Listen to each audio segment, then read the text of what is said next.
नमस्कार केमन आছেন सबाई आमार आरो एकटा व्लगे आपनादेर सबाइके स्वागत जानाई। এই ভিডিওটা 2 সপ্তাহ আগেকার ব্যস্ততার কারণে আরও বিশেষ কিছু কারণে এটা পোস্ট করতে পারিনি, তো আজকে করছি।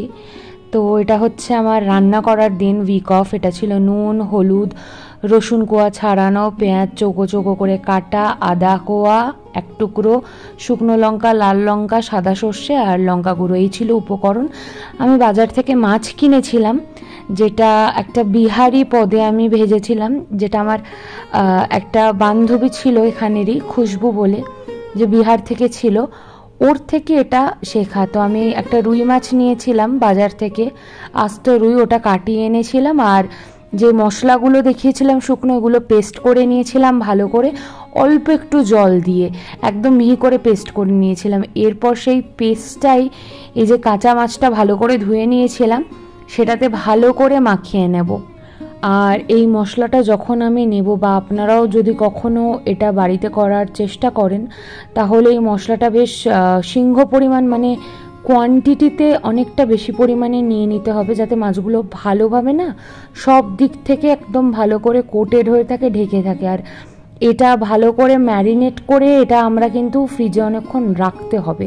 তো এখানে দেখতেই পাচ্ছেন আমি ওই মিশ্রণটা নিয়ে ভালো করে এপাশ ওপাশ চারিদিকে একদম মিশিয়ে নেওয়ার চেষ্টা করছি, এবং মাছগুলোকে ঢেকে ফেলবো মশলা দিয়ে আমি চেষ্টা করব। তো এক হাতে ক্যামেরা ধরেছিলাম এখানে, আর এক হাতে আমি ওই মাছের মশলাটা করে এক হাতে ভিডিও করছিলাম, মানে খুবই সমস্যা হচ্ছিল। তো এই সময় টেবিলটা, যেটা আমি বলেছিলাম আমার যে রুম পার্টনার তার ছিল, তো সেখানে সেট করে বাকি যে উদ্বৃত্তটা ছিল মশলার, বেশিরভাগটা, মানে বেশিরভাগ না, আর বাদ বাকি যেইটুকুনি বেঁচে গেছিলো সেটা আমি একটা আলাদা কৌটে করে নিয়ে ফ্রিজারে আমি ঢুকিয়ে দিয়েছিলাম, যাতে পরে যখন আবার করব ওই মশলাটাই ইউজ করতে পারবো। জানি না ওটার কী অবস্থা, যদিও আমি এখন আর মাছ করিনি।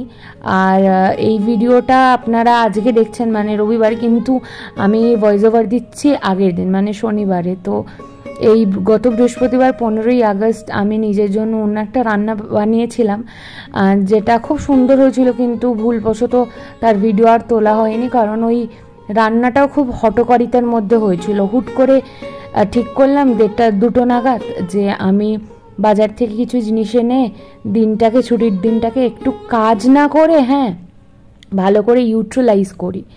তো তাই রান্না করে ফেলেছিলাম। তো মাছগুলো কোট হয়ে গেছিলো, তো ওই মাছটা নিয়ে আমি ফ্রিজে রাখার চেষ্টা করছিলাম। তো ফ্রিজে মোটামুটি সবসময় অকুপাইডই থাকে, ভর্তি থাকে। তো সেই সময় মোটামুটি লাকিলি একটা ফাঁকা জায়গা পেয়ে গেছিলাম, আর নিচের জায়গাটা খুবই ভ্যাকেন্ট ছিল, কিন্তু মাছ যদি পড়ে যেত সেটা আর একটা বিষয় হতো। তো ওই জন্য আমি রাখিনি, ওপরে বেশ ভালো করে ব্যালেন্সড অবস্থায় রেখেছিলাম, তো যেটা আপনারা দেখতে পাচ্ছেন। তো এই হচ্ছে মাছ রাখা হয়ে গেল।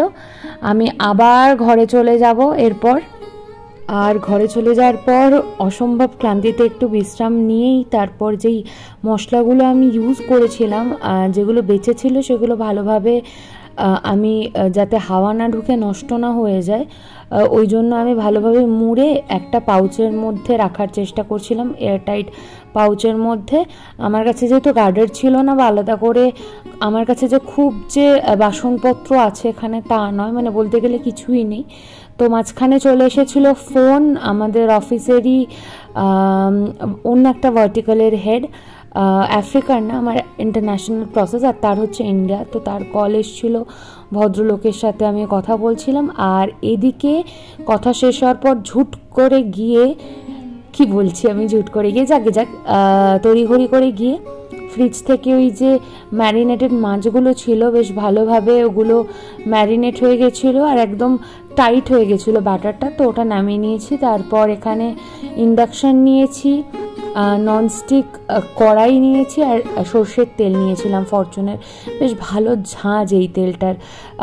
খুব বিশেষ একটা তো কিছু জানি না, কারণ মাই বাড়িতে বাজার করে, মানে আমি যাই সাথে, মা মিল থেকে আনে, ঘানি থেকে আনে। তো সেখানে সব জায়গায় ভেজাল, কিন্তু প্রত্যন্ত গ্রামে গেলে একদম চোখের সামনে ভাঙিয়ে আনলে সেটা হয়তো ভালো পাওয়া যায়, কিন্তু যাক সেরকম আমি পাইনি, কিন্তু এতে বেশ ভালো ঝাঁঝ পেয়েছিলাম। তো ওই ম্যারিনেটেড করা মাছগুলো ওই সর্ষের তেলে বেশ ভালোই, এখানে 600 ডিগ্রি আমি সেলসিয়াস দিয়েছিলাম হিটটা, তো ভালো করে আমি ভেজে নিচ্ছিলাম এপাশ ওপাশ করে, কিন্তু অনেকক্ষণ রাখতে হবে। তো এখানে আরও একটা দাগার পিস আমি তেলের মধ্যে ছেড়ে দিলাম। আর যেটা দেখতে পাচ্ছেন বেশ কোটিংটা যাতে সব জায়গায় থাকে, এটার মেন যেটা কি বলবো, চেরি অন দ্য কেক যেটা বলে, মানে মেন জিনিস হচ্ছে এর ব্যাটারটা। এটা ছাড়া নর্মাল যে আমরা তেল, নুন, কাঁচা হলুদ না, শুকনো হলুদের গুঁড়ো ম্যারিনেট করে যেমনি বাঙালি স্টাইলে মাছ ভাজা করি, এটা তার থেকে একটু আলাদা। আর মাছগুলো ভাজা হয়ে যাওয়ার পর সরিয়ে নিয়েছিলাম। এরপর 2 প্যাকেট দুধ এনেছিলাম, সাথে এলাচ, তেজপাতা, দারচিনি, আর এখানে এটা কী ছিল, এলাচ, ও আচ্ছা, সাথে ছিল হচ্ছে লবঙ্গ, যেটা আমি দিয়েও ছিলাম।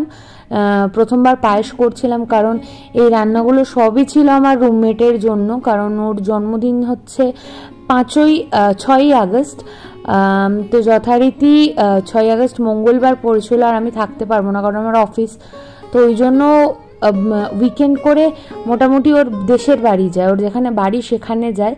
তো সেখান থেকে ফিরে এসে যাতে ওকে সারপ্রাইজটা দিতে পারি রবিবারে, তো ওর জন্য আমি এই খাবারগুলো সব তৈরি করে রাখছিলাম। আর এটা হচ্ছে গুড়, আমি গুড় দিয়ে বানাবো।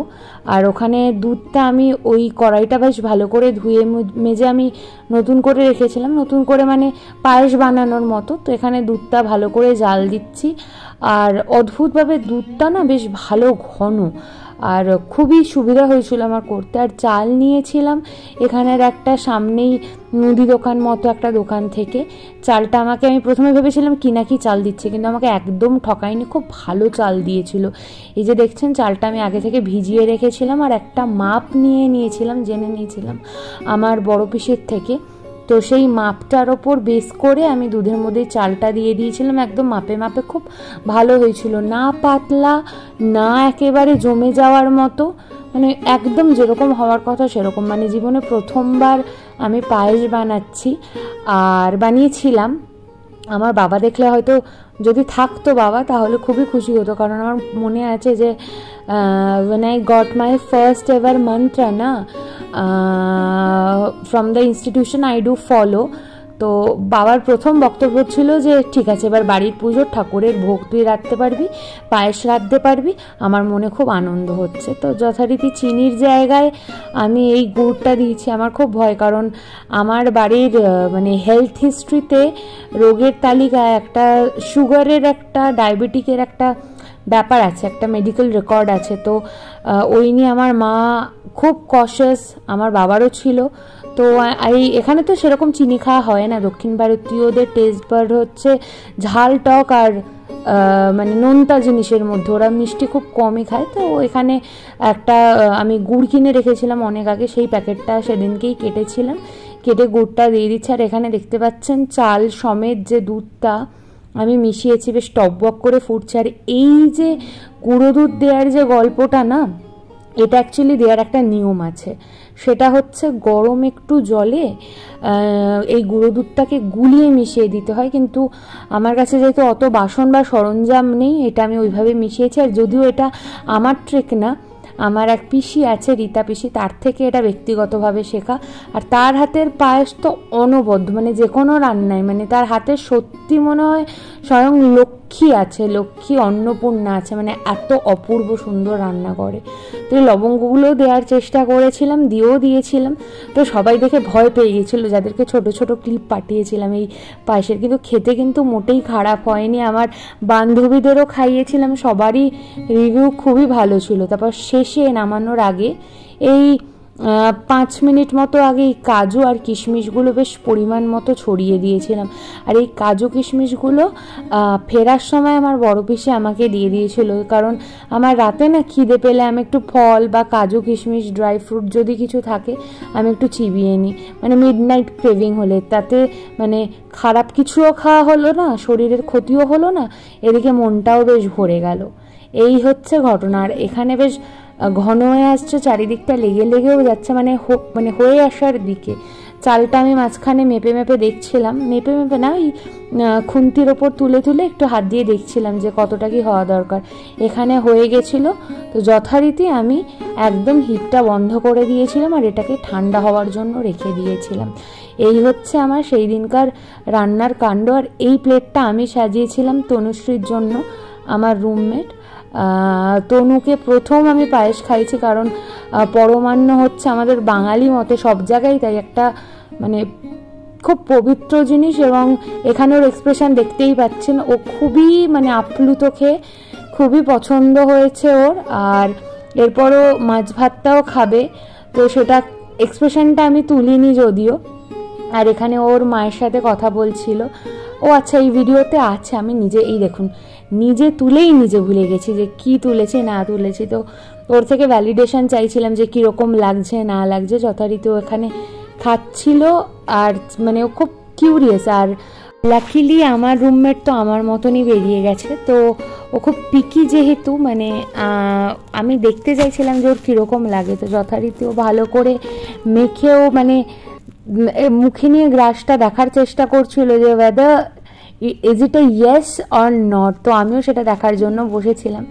তো এই ভিডিওটা যদিও আমি মানে একদম সোজাসুজিভাবে তুলেছিলাম, ল্যান্ডস্কেপে হয়নি, তো ওই জন্য ওইভাবেই আমি একটু ট্যাড়া ব্যাকা করে অ্যাডজাস্ট করার চেষ্টা করেছি। আর ওর এক্সপ্রেশন দেখে আমি হেসে ফেলছি, যতবারই দেখছি ততবারই হাসছি। তো সেদিনকে আমি জাস্টিফাই করেছি ফাইনালি খাওয়াটাকে নিয়ে। তো এটাই ভালো লাগছে, ওকে একটু স্পেশাল ট্রিট করাতে চেয়েছিলাম ওর জন্মদিনের জন্য, এটাই আমার কাছে যথেষ্ট। যদি ভিডিওটা ভালো লেগে থাকে তাহলে অবশ্যই কমেন্ট করে জানাবেন, লাইক শেয়ার আর সাবস্ক্রাইব করবেন। অবশ্যই দেখা হবে পরের আর একটা নতুন ভিডিওতে। সবাই ভালো থাকবেন, মোস্ট ইম্পর্টেন্টলি সাবধানে থাকবেন।